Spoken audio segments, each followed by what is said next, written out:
सरकार कानून ला रही थी भला करने के लिए, अच्छे दाम मिलते, कानून लागू नहीं होने दिए, अब रोना लेकर बैठ गए जी हमारी आय दोगुनी करो, ये कह रहे हैं कि वाजपेयी। संदीप जी, 1960-70 के दशक में जब अमेरिका में ये सो कॉल्ड रिफॉर्म्स लाए गए थे, तो उस समय से लेके अब तक अमेरिका के अंदर 93% स्मॉल स्केल डेयरीज बंद हो गई हैं। वहां पे एक सिद्धांत आ गया कि यदि आप बड़े हैं तो सरवाइव कर पाएंगे और मिडिल हैं या छोटे किसान हैं तो आपको छोड़ना पड़ेगा खेती को। अमेरिका के रूरल इलाके में 45% सुसाइड रेट ज्यादा है as compare to urban area.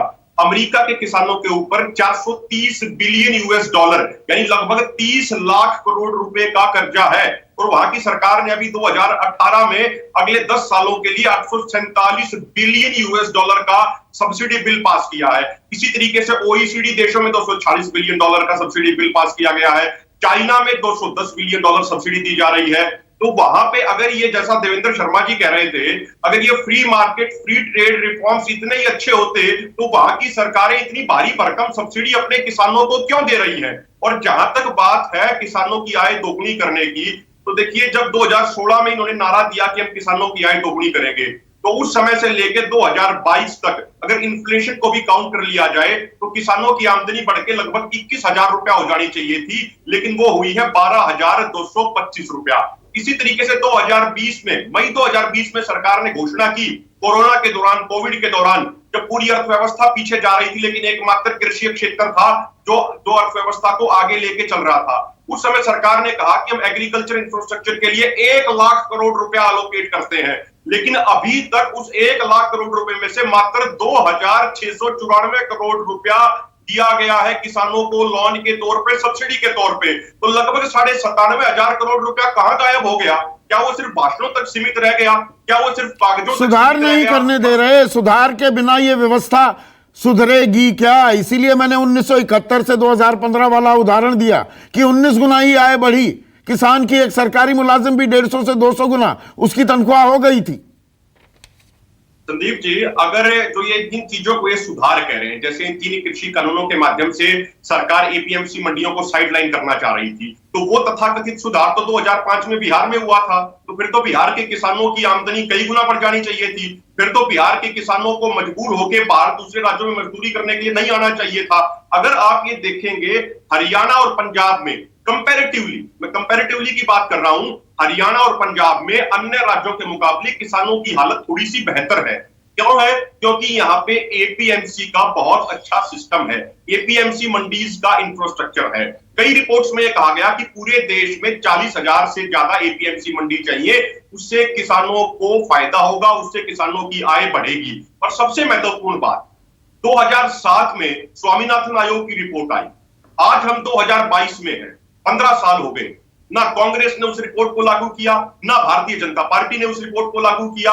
मतलब जब ये सत्ता में होते हैं कुछ और कहते हैं, विपक्ष में आ जाते हैं कुछ और कहते हैं।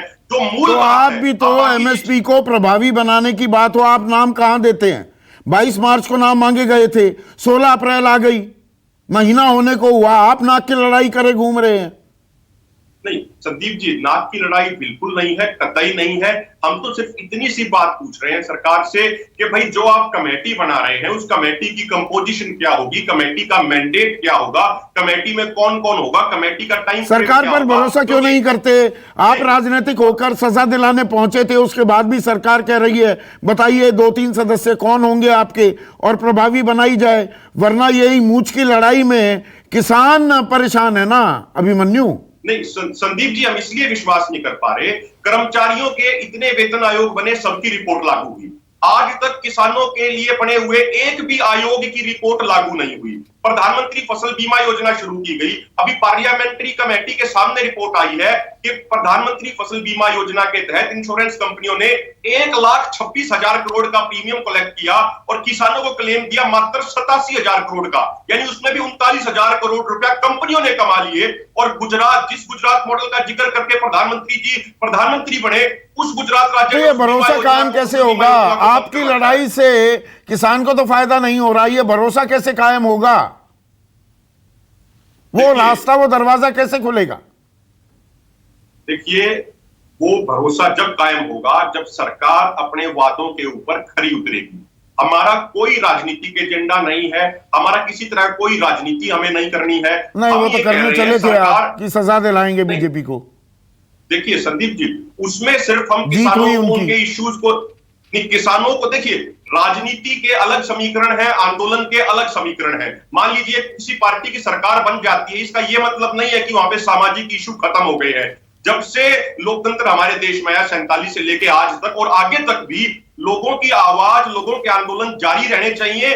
उन आंदोलनों के ठीक कारण है, ही तो सरकारें आखिरी कमेंट चाहूंगा। देखिए, किसान की भलाई का दम आप भी भर रहे हैं, उसी के लिए किसान में से एक धड़ा आंदोलित भी है। हल निकलेगा, किसान की आय दोगुनी नहीं होनी चाहिए,